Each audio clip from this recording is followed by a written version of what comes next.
y quiero continuar edificando y enseñando y quiero prepararlos para salir de la crisis. Amén. ¿Cuántos están en crisis? Todos estamos pasando por crisis de alguna forma. Algunos crisis existencial. Dicen, yo no sé ni para qué existo ni para qué vivo.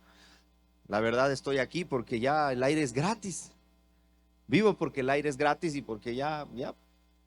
Y a veces nos levantamos y no sabemos ni para qué ni por qué. Simplemente vivimos la vida por vivir, como un barco a la deriva que tiene una vela y que donde le lleve el viento. Le preguntas a alguien, ¿qué va a hacer de tu vida? No sé, donde me lleve el viento. Y estamos pasando crisis y ese viento te lleva por unas clases de crisis. Pero es importante que nosotros aprendamos a pasar las crisis. Sabemos que las crisis vienen, ya les enseñé, vienen por causa ¿de quién? A veces Dios las provoca para que nos humillemos, para que nos arrepintamos, para que nos volvamos a Él, para trabajar con nuestro corazón. Y ahí nosotros debemos rendirnos y arrepentirnos. ¿Sabe por qué las crisis vienen? Unas provocadas por Dios, para cambiarnos, para mejorarnos, para procesarnos, para madurarnos. Otras veces vienen las crisis provocadas por nosotros mismos, por malas decisiones. Hemos tomado malas decisiones, tal vez financieras, tal vez en relaciones, tal vez, no sé, alguna que otra cosa que hayamos tomado decisión que nos llevó a una crisis. Y también tenemos que arrepentirnos y cambiar.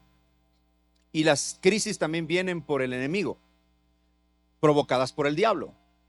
Y las crisis provocadas por el diablo, ¿qué debemos hacer? Cuando es provocada por Dios, tenemos que rendirnos, arrepentirnos y cambiar. Pedirle al Espíritu de Dios que nos cambie, porque nosotros en nuestras fuerzas no podemos cambiar.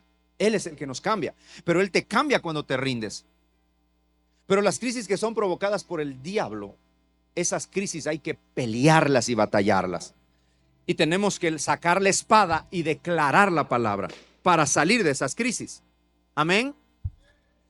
Amén. Entonces, basándonos en lo que es la crisis, quiero decirle algo, porque quiero prepararle para pasar la crisis, sea que haya sido provocada por el diablo, provocada por Dios, provocada por usted mismo.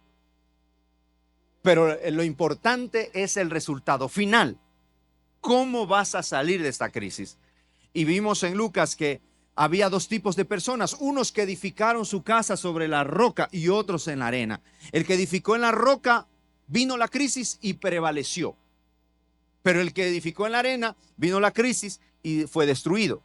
Entonces dile al que está a tu lado, ¿quieres prevalecer o ser destruido?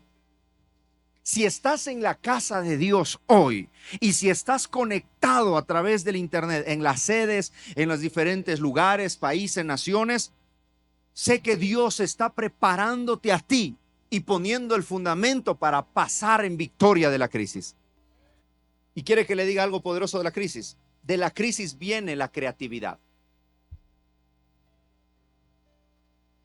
Diga conmigo, la crisis no es mala. La crisis, número uno, va a ser que vengan oportunidades nuevas a mi vida. Te botaron del trabajo, Dios te abre 7. O te da una empresa, un negocio propio. ¿Sí? Si es que viene la crisis lo que va a hacer, te va a dar la oportunidad de mejorar y va a sacar lo más creativo de ti. ¿Cuántos quieren ser creativos? En la crisis se levantan los creativos. Y de hecho son ideas creativas que Dios nos ha dado para poder suplir necesidades. Usted está recibiendo la idea creativa de alguien que estuvo en crisis algún tiempo y tomó la decisión de salir de la caja y tomó la decisión de hacer algo diferente para suplirte esa necesidad. Amén. Entonces, en medio de las crisis viene la creatividad. La crisis es una oportunidad. La crisis saca tus ideas creativas y Dios te va a dar ideas creativas. en la empresa, en el trabajo, en la universidad, en el colegio. Tal vez aprendiste matemática de una manera natural, pero Dios te va a dar una idea para poder multiplicar, no de la manera tradicional, sino de otra. Amén. Ideas creativas. Usted tiene una idea creativa en su mano. Alguien se inventó ese teléfono celular que tú cargas en medio de una crisis. Ahora disfrutamos de la luz eléctrica de un foco en medio de la crisis, porque en la crisis el hombre que creó el foco estaba en crisis. Entonces las ideas creativas vienen en la crisis. Disney estaba pasando una crisis. Y ahí vino la creatividad. Ni siquiera le quisieron contratar a ese hombre en el periódico porque le decían: tú dibujas mal. Anda, busca otra cosa que hacer. Y él tomó la oportunidad de esa crisis para dibujar a Mickey Mouse. ¿Cuántos conocen a Mickey Mouse? No se haga el religioso. ¿Cuántos conocen a Mickey Mouse? ¿Cuántos han visto a Mickey Mouse? Claro, él murió antes de haberse creado los parques, pero la idea de él estuvo en su mente. Por eso es que Dios te va a dar una idea, te va a dar una visión que va a trascender incluso tu vida misma aquí en la tierra, y vas a dejar un legado para que tus generaciones vivan en victoria. Porque en medio de las crisis Dios va a sacar lo mejor, las mejores ideas, la creatividad, lo que ahora tienes un potencial escondido aquí adentro, y Dios dice: en esta crisis lo voy a explotar, en esta crisis va a comenzar eso que estaba detenido. Hay algo acumulado, hay un potencial que tiene Dios en ti aquí adentro. Todos nacimos con un potencial, pero es necesaria la crisis para sacar ese potencial, a que se mueva y comience a provocar la bendición de Dios hacia nuestras vidas. Amén. Entonces su fe. ¿Cuántos han pasado crisis? Todos estamos pasando crisis. Voy a levantar todo hasta mis pies. Es que la crisis la pasamos todos. Ay, es que pastor, ¿cómo va a pasar crisis? Sí, porque mientras más crisis pases, más Dios te va perfeccionando a la estatura de Él. Por eso es que las crisis son buenas. Y las crisis van a activar tu fe. Ya vio los propósitos, y uno de ellos era que su fe sea probada, su madurez sea probada, su corazón sea probado, y muchas cosas van a ser probadas. ¿Qué es lo que te mueve? ¿Qué es lo que te provoca? ¿Qué es lo que está haciendo en medio de la crisis? ¿Qué sale de ti? ¿Sale la carne? ¿Sale el Espíritu de Dios? ¿Qué es lo que sale de nosotros? Por eso es importante que en medio de la crisis entendamos que nuestra fe va a ser tan fuerte como la crisis que nosotros sobrevivamos. Tu fe va a ser tan fuerte como la crisis que pases. Tu fe va a ser tan fuerte como la crisis que te active la creatividad para prosperar en medio de esa crisis. Tu fe va a crecer en una dimensión mayor en medio de la crisis. Eso es lo que Dios quiere hacer en nosotros, y lo está haciendo. Diga conmigo: mi fe va a ser tan fuerte, más fuerte, después de esta crisis que estoy pasando, porque Dios va a salir en victoria y me va a dar la victoria en medio de este proceso, en medio de este cambio, en medio de este problema. Dios te va a dar a ti esa paz, pero sobre todo esa fe se tiene que activar. Pero a veces la gente reacciona de varias formas. La gente que está en crisis lamentablemente tiende a hacer dos cosas que no son correctas. La gente normal, y a veces en la iglesia, la gente que está en crisis tiende, número uno, a comprometer la verdad cuando está en crisis. A veces la gente que está en crisis Le dijeron por ahí, mira, aquí hay este negocio que está así, pero ni sé qué, y está medio raro. Y la gente, porque está en crisis, toma la decisión incorrecta de lanzarse a eso. No, ¿verdad? Aquí no pasa eso, eso pasa en Miami, en Estados Unidos. En la crisis, la gente tiende a comprometer la verdad. No debería ser, los hijos de Dios, no debemos comprometer la verdad. Pero a veces esas crisis, por eso es que las crisis prueban qué es lo que te mueve. Y muchos comprometen la verdad porque lo que les mueve es la fama, el dinero, les mueve otras cosas, la vanagloria de la vida, ¿verdad? Y comprometen la verdad. Y número dos, lo que suelen hacer las personas cuando están en crisis. Pero usted no va a hacer esto, le digo para que no lo haga. Porque usted va a salir victorioso de la crisis. Usted no va a comprometer la verdad.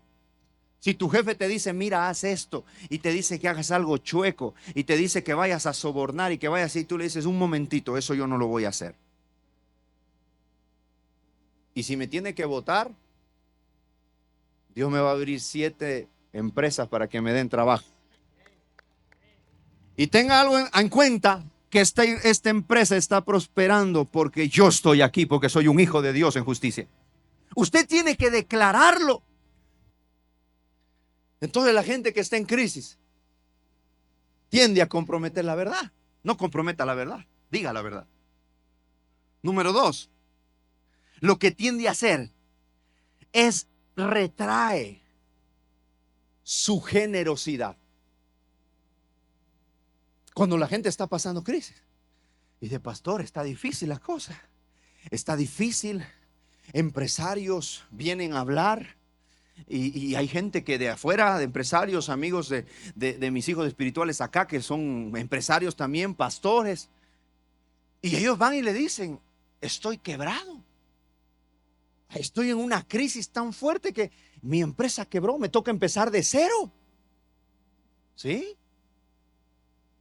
En estos últimos tiempos que estamos viviendo, las crisis financieras se van a intensificar. Y como se van a intensificar, lo que hace la gente tiende a retener la generosidad. Y dice, mejor guardo para no dar. Mejor retengo para no bendecir. Mejor retengo para no diezmar. Ahí les topé. Mejor retengo para no ofrendar. Porque si viene la crisis voy a tener acumulado. Prefiero tener bajo el colchón. Porque ahora ni el banco es seguro. A veces usted entra al banco y no se abre. ¿Y qué pasa si es que se entra un día y no funciona más? Y tenía ahí todos los ahorros. Sí sabía que eso puede pasar. La gente confía más en los bancos que en Dios. Le estoy topando fino, creo ya se está. No me dice ni yeah, ni amén, ni aleluya, ni gloria a Dios, ni nada. Diga algo. Usted confía más en el banco que en Dios. Confía más en el diablo que le dice que le va a matar, que le va a robar. No salgas de tu casa porque hoy te van a asaltar. Y tú con miedo te quedaste en la casa. Alguien te está persiguiendo. Y dice la palabra que el impío huye sin que nadie le persiga. Pero los hijos de Dios, los que tenemos el Espíritu de Dios, los que estamos guiados por Él, dice la palabra que los justos estamos confiados como leones. Búsqueme el versículo. Los justos estamos confiados. Aunque el impío huya, yo estoy confiado. Aunque esté pasando crisis, estoy confiado. Sé quién es mi proveedor, sé quién es mi sanador, sé quién es el que me sostiene en medio de todo. Sea crisis, sea bendición, sea lo que sea. Dios te va a sostener, te va a proteger, te va a dar la sabiduría, la inteligencia, la gracia para poder estudiar, para poder hacer lo que anhela tu corazón, para crecer más para Él.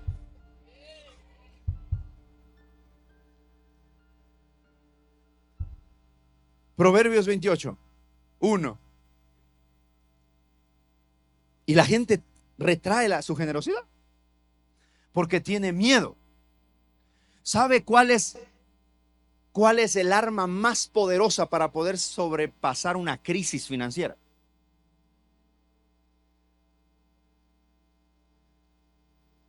Ya se lo digo, primero leamos este versículo. Huye el impío sin que nadie le persiga.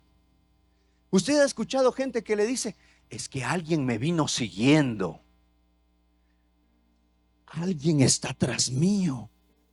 Vio una moto que pasó de repente por ahí, le siguió un par de cuadras y alguien me está siguiendo. Me quieren matar, me quieren secuestrar, me quieren hacer daño. Y nadie ni siquiera te conoce, ni siquiera saben de ti. Pero el diablo te pone ideas. Delirio de persecución, le dicen. Y tienen tanto temor que no quieren ni salir ya de su casa. Y el diablo comienza a unir todas las crisis: existencial, crisis financiera, crisis emocional, en todas las áreas. Porque las crisis se concatenan una con otra. Y por eso nosotros tenemos que saber confiar en quién es el que nos pasa de la crisis. Quién es el que nos pasa al otro lado. Porque al otro lado de tu crisis está la bendición más poderosa y más grande que Dios tiene para ti. Pero tenemos que confiar. El impío huye sin que nadie le persiga. Pero, póngame el versículo. Pero, mas el justo está confiado como un león. Haga así.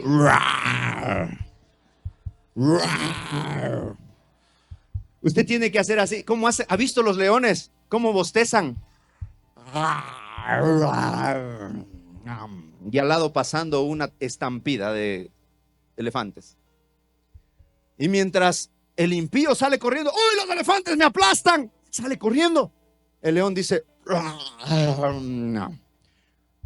ahí pasa mi comida. Así piensa el león. En medio de esa crisis, el león dice, ahí viene mi oportunidad, ahí viene mi comida, ahí viene mi idea creativa. Ahora voy a hacer un bistec de elefante. Ahora voy a hacer un bistec de esta crisis, de esto que me pararon yo no sé si está acá, pero Dios quiere que usted confíe como un león en medio de la crisis.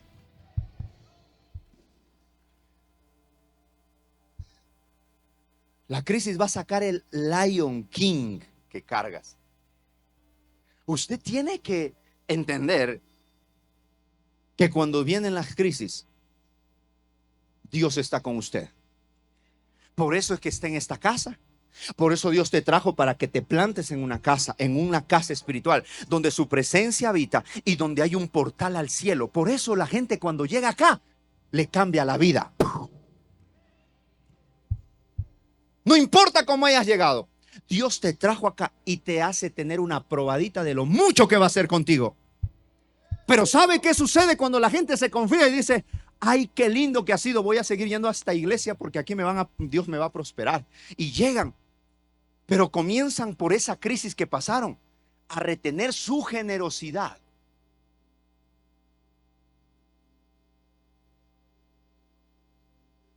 Ahí Dios te va a probar. Y capaz Él te mete en una nueva crisis. Y luego el enemigo te engaña y te dice, ya ves que en esa iglesia todo es fanatismo, muy emocionales. Ya ves, sigues en crisis. El diablo te sigue diciendo. Y no es que es fanatismo o esto de acá que el diablo te dice. El diablo te quiere engañar. Lo que el diablo quiere hacer es que tú retengas tu generosidad a Dios. Por eso dice que no nos olvidemos quién nos dio el poder para hacer todo, las riquezas. ¿Quién te dio el poder y la capacidad para hablar? ¿Quién te dio el poder y la capacidad para pensar? ¿Quién te dio el poder y la capacidad para levantarte, para caminar, para hacer? Todo lo que hacemos es que Él nos dio el poder y la capacidad para desenvolvernos en una vida. Todo le pertenece a Él. Tus talentos, tus dones, tus negocios, tu familia, tus hijos, tu vida es de Dios, tu casa es de Dios, tu fuerza es de Dios, tu capacidad es de Dios. Todo es de Dios, nada es nuestro. Pero la gente cuando ya salió de la crisis, Dios lo prospera y de repente dice, no, por si acaso venga otra crisis, voy a retener. Voy a guardar y no voy a dar. Ahí es cuando el diablo luego te sorprende. O Dios mismo te mete en otra para ver qué hay en tu corazón. Él quiere probarnos. Él nunca va a hacer algo y nunca te va a entregar algo sin antes probarte. Aquí tengo testimonios de que Dios les ha probado y les pide algo. Y a veces uno dice, no, y ahora reprendo al diablo. Pero es Dios mismo diciendo, no, tienes que hacerlo. Dice, bueno, voy a hacer esto, Señor. Dice, no, no es eso, es otra cosa o es más. Y ahí es cuando tú tomas la decisión de obedecerle o de hacerte el loco, el hacerte el que no escuchó. Pero nosotros tenemos que, dice la palabra, tenemos que oír y hacer. Oír y hacer. Y póngame en la escritura Lucas 6:47. Todo aquel que viene a mí y oye mis palabras y las hace. Entonces Dios te está hablando hoy. Dios te está diciendo, sé generoso. Dios te está hablando, estás pasando por crisis financiera. ¿Quieres que te prospere? Dios te dice, da, no retengas. Porque la única forma de salir de la crisis financiera es dando. No es reteniendo, no es guardando, no es poniendo bajo el colchón por si acaso sacan toda la plata del banco porque saben que van a caer las plataformas y meten bajo el colchón. De repente te fuiste, regresaste y se fueron llevando con todo y cama.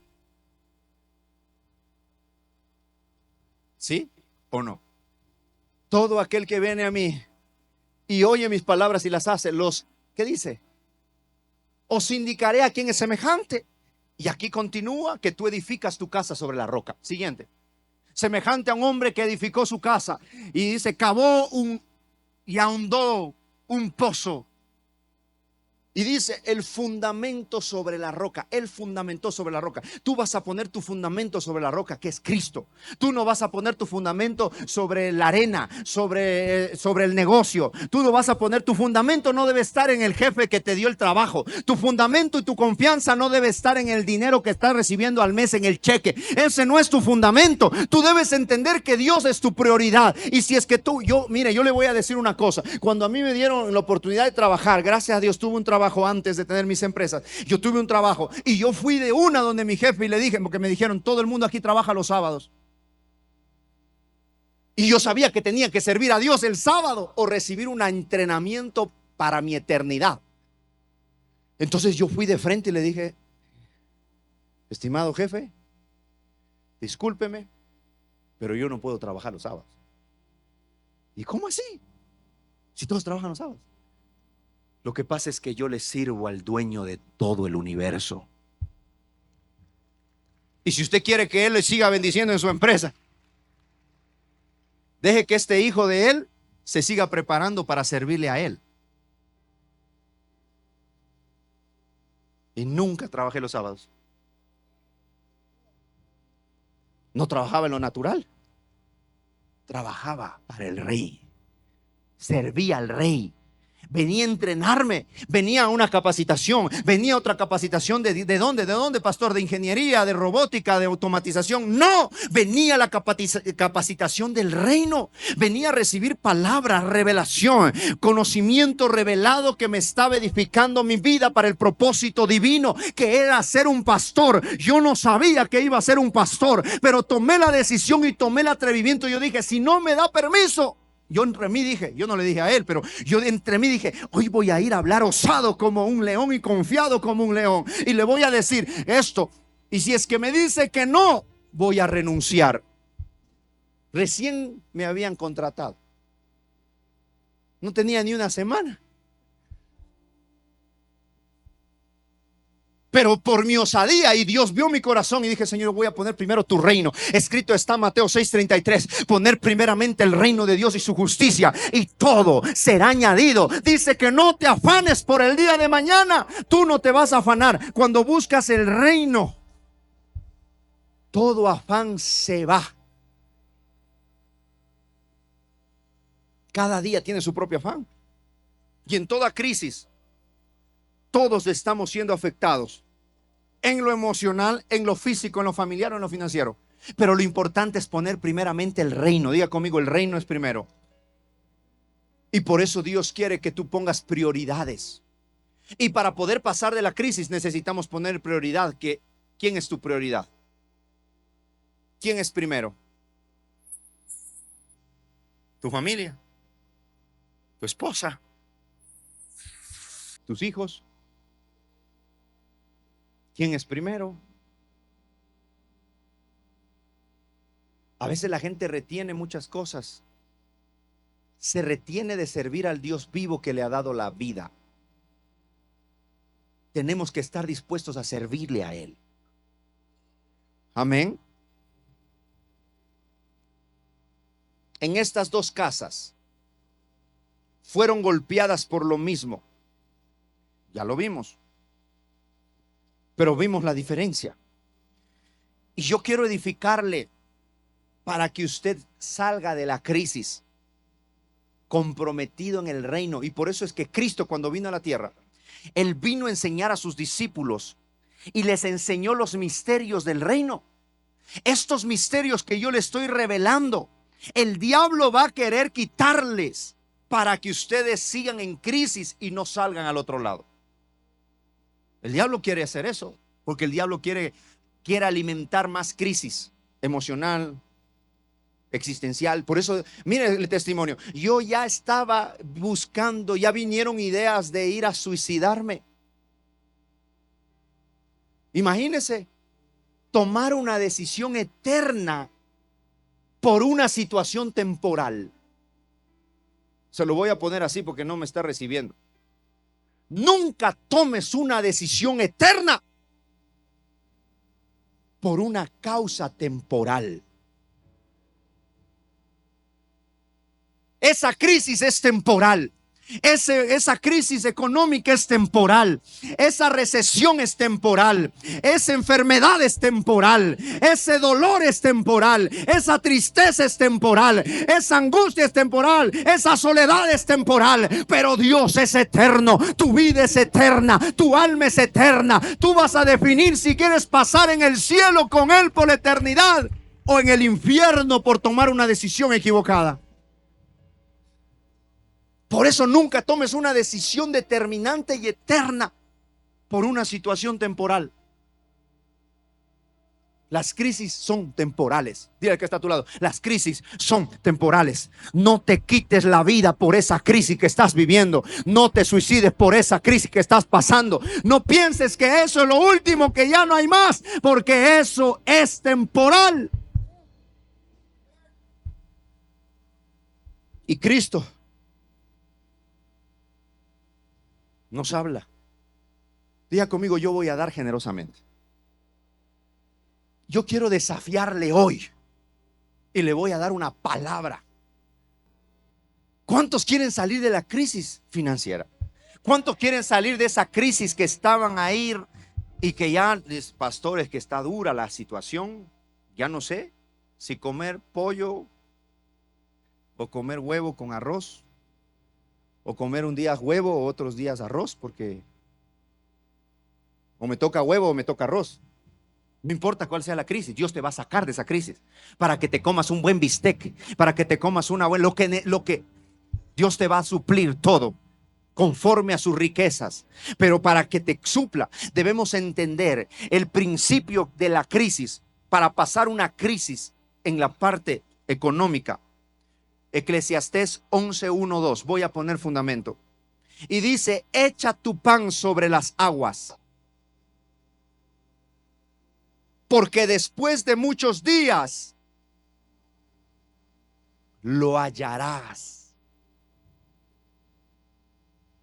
Yo no sé si usted se acuerda la viuda que el profeta fue y le dijo: ¿qué es lo que tienes?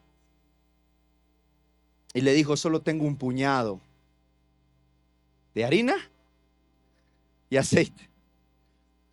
Voy a comer esto y me voy a echar a morir. ¿Se acuerda o no se acuerda? ¿Se acuerda o no se acuerda?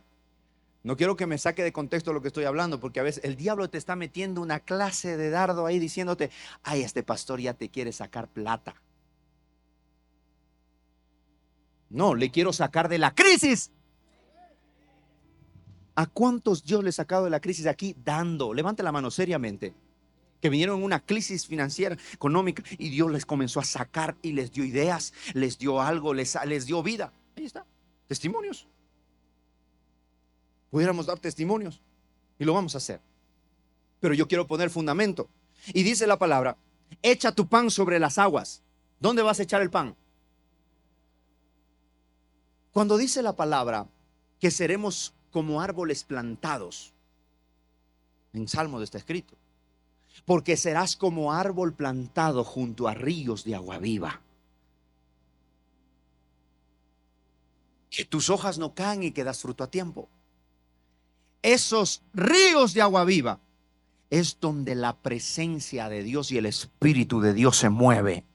Y esta es una casa que es un río. Esto no es un océano, esto no es un pozo, esto de aquí, esto es un río. Porque la diferencia entre el río y un pozo o un, ¿qué más hay?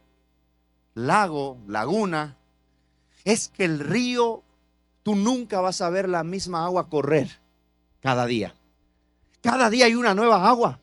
Cada día hay algo nuevo de Dios. Cada día Dios trae nuevas cosas. Cada día Dios trae nuevas revelaciones. Cada día Dios trae nuevas situaciones en nosotros para bendecirnos. Entonces dice, echa tu pan sobre las. Echa. ¿Cuáles son las aguas? El alfolí son las aguas. Esta iglesia son las aguas. Aquí hay ríos de agua viva. Por eso esta casa ha sido bendecida, prosperada, levantada desde el principio y hasta que Cristo venga. Y Dios va a seguir bendiciendo, prosperando, levantando, sacando de crisis financiera, económica, emocional, sentimental, almática, existencial a todos los hijos de Él que Él ha escogido para que estén en esta casa. Y dice, echa tu pan sobre las aguas. Pero la gente a veces dice, no, pastor, si echo ese pan no voy a tener para comer después de esto la parrillada. Y no le digo que se quede sin comer, pero hay gente que sí tiene la fe tan agresiva que me han dicho, pastor, el día que llegué a la iglesia di todo lo que tenía, no tenía ni para el bus, pero después que me fui, nunca le voy a obligar a hacer algo que usted no quiera. Porque Dios no te obliga, Él solo te da principios y te dice, tienes tu libre albedrío, decide. Si haces y obedeces, serás bendecido. Si no haces y desobedeces, pues ya vas a ver las consecuencias. Pero lo importante es que usted sepa, y aquí le voy a enseñar siempre la verdad completa, porque mi anhelo es que usted prospere y avance y que salga mejor de lo que entró a este lugar. Amén. Y dice, porque después de muchos días lo hallarás. Ahí dice claramente. Entonces lo que tú des hoy, tú lo vas a hallar y lo vas a hallar multiplicado, porque todo lo que entra en las aguas se expande, crece, se dilata, se nutre, se llena de vitaminas, nutrientes, no sé cómo explicarle, pero eso es lo que va a pasar. Y dice número 2, siguiente versículo, reparte a 7. Mire lo que dice. Y aún a 8, porque no sabes el mal que vendrá sobre la tierra. Entonces, cuando el mal viene o las crisis financieras vienen, ¿qué dice la palabra que hay que hacer? Hay que echar el pan sobre las aguas. ¿Dónde son tus aguas? ¿Dónde te alimentas? Recuerden lo que le dijo Jesús a esa mujer samaritana. Le dijo, si me dieras de beber, y si supieras a quién vas a dar de beber, no le darías, sino le pedirías. Porque si bebieras del agua que te voy a dar, nunca más tendrás sed, le dijo. Porque Él es el río. Hay ríos de agua viva. Y cuando tú recibes de los ríos y lanzas a los ríos donde Él habita, donde hay un portal al cielo, y dice la palabra, repartes 7 y aún a 8. Dile que está a tu lado, voy a bendecir a 7 o a 8. Voy a repartir y voy a dar de lo que no tengo. Hoy voy a invitar a comer a 7, 8 personas. Una la recibió. Ahí quiero verte después reunida con 8. ¿Quién más? 7, 8. Vas a repartir. O 8. Ocho, vas a invitar 8 a comer hoy. 8 a 7, 8. Porque dice la palabra. Si escúchame bien. Tal vez los que no están pasando crisis levantan la mano. Es que yo sí tengo, pastor, para pagar aquí. El que no tiene, hágalo. ¿Quiere que le diga una cosa? Si usted quiere que Dios le prospere y no tiene, no se guarde. Dé. El profeta le dijo a la viuda que iba a morirse después de comerse el último puñado con su hijo. Primera de Reyes 17. La viuda 10. El profeta le dice a la viuda. Entonces él se levantó y fue a Sarepta. Y cuando llegó a la puerta de la ciudad, he aquí una mujer viuda que estaba allí recogiendo leña. Y él le llamó y le dijo: te ruego que me traigas un poco de agua en un vaso para que beba. El profeta le pidió, ¿verdad? Siguiente. Y yendo ella para traérsela, él la volvió a llamar y le dijo: te ruego que me traigas también un bocado de pan en tu mano. Siguiente. Y ella respondió: vive Jehová tu Dios, que no tengo pan cocido. Dijo: vive Jehová Dios, que tengo todo en abundancia. Tranquilo, mi profetita, que te voy a traer un bistec, te voy a traer un cerdito bien asado con una ensalada. ¿Qué le dijo? No tengo ni pan cocido, solamente un puñado de harina tengo en la tinaja y un poco de aceite en una vasija. Y ahora, ¿qué dice? Recogía 2 leños para entrar y prepararlos para mí y para mi hijo, para que lo comamos y nos dejemos. Diga conmigo, la viuda no tenía más. Se iba a morir de hambre. ¿Cuántos de los que están aquí se van a morir de hambre? Nadie se va a morir de hambre. Y si estabas a punto de morirte de hambre, aquí viene la respuesta a ti. La respuesta no es que el profeta, es que la gente viene a la iglesia acá y dice, le ven al pastor y dicen: no, es que el pastor tiene plata, el pastor va a trabajar, el pastor es ingeniero, el pastor. No te equivoques, porque si yo te doy vas a permanecer pobre y vas a morir. Yo no sé si usted me está entendiendo esto que está tan fuerte, Dios mío. Siguiente. Elías le dijo: no tengas temor. El pastor Israel Medina te dice hoy: no tengas temor. Ve y haz como has dicho, pero hazme a mí primero de ello una pequeña torta cocida debajo de la ceniza. Y ahí le dice: y traédmela, y después harás para ti y para. El religioso te va a decir: primero hay que darle a la pobre. Qué abusivo este profeta. ¿Sí o no? El religioso te va a decir: qué abusivo este profeta, qué abusivo este pastor Israel, ¿cómo se atreve? Y dice la palabra: y después harás para ti y para tu hijo. Siguiente, miren lo que viene. Porque Jehová Dios de Israel ha dicho así: la harina y la tinaja no escaseará, ni el aceite de la vasija disminuirá, hasta el día en que Jehová haga llover sobre la faz de la tierra. Desde ese día, esa viuda que se iba a echar a morir, que no tenía más comida, que no tenía más alimento, que no tenía nada más, Dios hizo que la harina no escasee jamás. Dios va a hacer que el alimento no escasee en tu casa. Dios va a hacer que tu comida no escasee. Dios va a hacer que el trabajo no escasee. Dios va a hacer que la abundancia no escasee. Dios va a hacer que todo eso no escasee. Pero ¿qué tengo que hacer, pastor? Primero, debes echar el pan sobre los ríos. Y segundo, honrar al profeta de Dios. Porque yo también tengo mi profeta a quien le doy. Yo tengo mi profeta. Yo tengo mi padre espiritual. Yo tengo el hombre de Dios. Cada vez que voy a honrarle, cada vez que yo voy, nunca voy con las manos vacías. Siempre voy con las manos llenas. Y le honro. A veces la gente dice: ay, wow, esta iglesia, 3 años y todo esto, wow, 3 años y ya están abriendo el colegio, wow, 3 años y están abriendo sedes, wow, 3 años y esto, 3.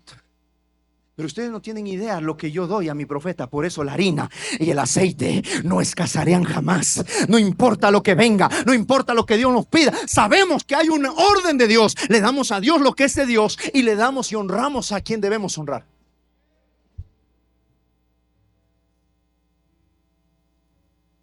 ¿Si estaba listo para esto o se puso nervioso?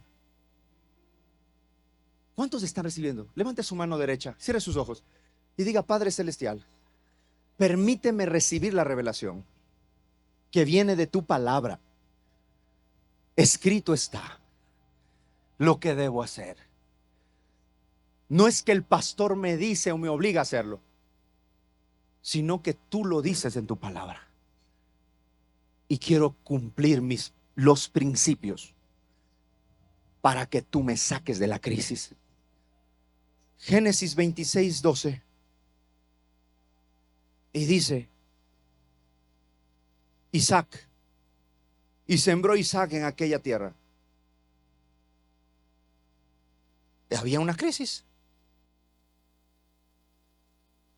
Y sembró Isaac en aquella tierra. Y cosechó aquel año 100 por 1. Y le bendijo Jehová. Diga conmigo: toda semilla da fruto. Por eso es que el dar semilla, si usted es un agricultor, ¿cuántos han sembrado semillas? ¿Cuántos han ido a una tierra y han puesto semilla? Y luego ven el arbolito, y luego ven el fruto, y luego disfrutan. Dice: qué rico, este es el arbolito de mangos que planté. Mira, todos los años está tan cargado que ya se me pudren los mangos. ¿Sí o no? Pero el que no tiene la revelación de la semilla dice: no, me como este mango yo solito y me lo guardo, porque si no. Pero el que sabe sembrarlo y lo pone en buena tierra, Dios lo va a multiplicar, Dios lo va a prosperar, Dios lo va a levantar. Y dice que Isaac sembró en la tierra y cosechó al 100 por 1. Dile al que está a tu lado: todo lo que siembres hoy, Dios lo va a multiplicar 100 veces. 100 veces. No lo digo yo, lo dice la Biblia. Gálatas 6:8. Le voy a preparar, porque usted tiene que preparar una semilla hoy. Es que tenemos que hacer una acción. Tenemos que hacer una acción para que eso suceda. Yo sé que la próxima semana van a haber testimonios, trabajos nuevos, empresas nuevas, proyectos nuevos. Estaba cerrado, tenían que hacerte firmas y no te firmaban nada. ¿Sabes por qué? Porque no tenían la revelación ni del alfolí, del río, ni del profeta.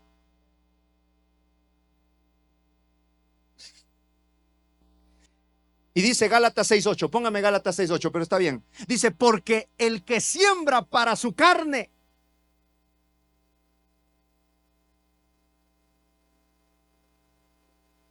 pastor, voy a sembrar hoy para mi comida, el bistec, la parrillada, el chanchito. ¿Qué le gusta? Los veganos. Y dice: el que siembra para la carne, de la carne segará ¿qué? Corrupción. Mas el que siembra para el espíritu, del espíritu segará vida eterna. Por eso el lugar más seguro para invertir no es el banco, ni siquiera son esas empresas que Dios te va a dar, sino en el reino. Porque esto que estamos haciendo aquí es para bendecir a muchos. Y el que me diga que no, mira cómo estás, cómo llegaste y qué hizo Dios contigo. ¿Cómo vas a decir que no, Dios no está aquí? ¿Cómo vas a decir que Dios no habita en esta casa? Si ni bien pisaste esta casa, Dios te quitó la amargura, Dios te quitó el dolor, Dios te quitó la depresión, la ansiedad, te sacó de esa crisis, te dio un trabajo nuevo, te dio influencia y te va a seguir posicionando a nuevos niveles para que Él sea glorificado. Una de las cosas que Dios me habló y me mostró, las crisis que se vienen. Y dijo: prepara la iglesia primero para que madure, porque quiero darle herencia. Y segundo, cuando tú sabes sembrar, eres alguien que ha madurado, porque sabe comprender los principios. Y tú lo haces no por necesidad. Nunca siembre por necesidad, sino siembre con alegría, con gozo. Nunca des por necesidad ni con tristeza. Dile que está a tu lado, hoy vas a sembrar, pero no por necesidad, sino con propósito. Dile que está a tu lado, prepara tu semilla.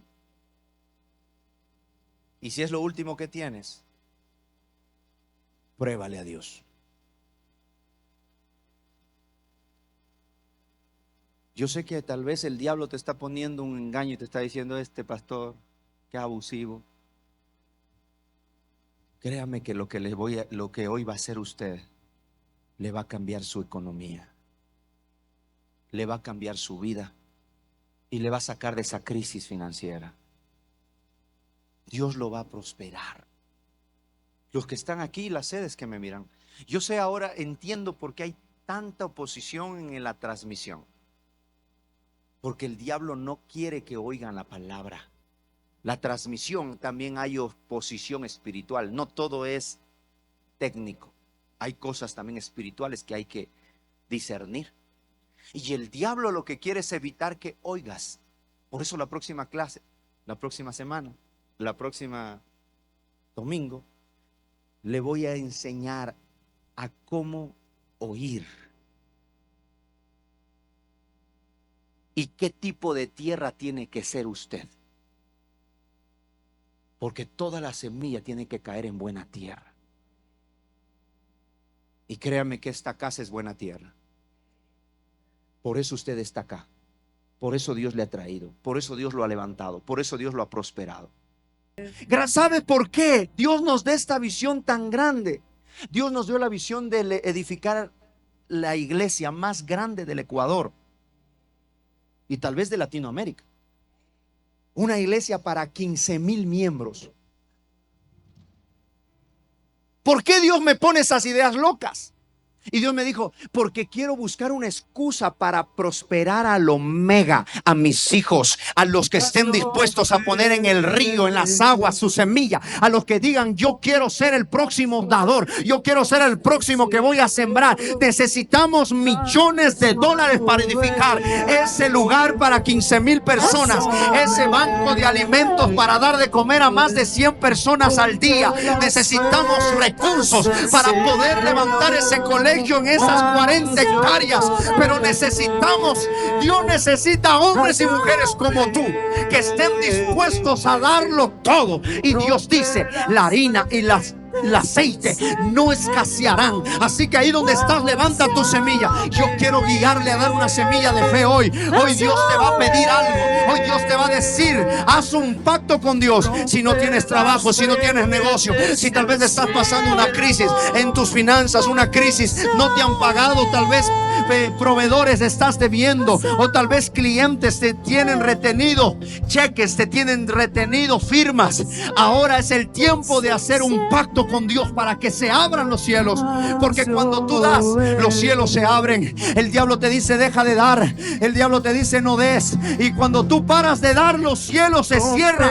Pero cuando comienzas a dar, los cielos se abren, y Dios te va a abrir los cielos en este día.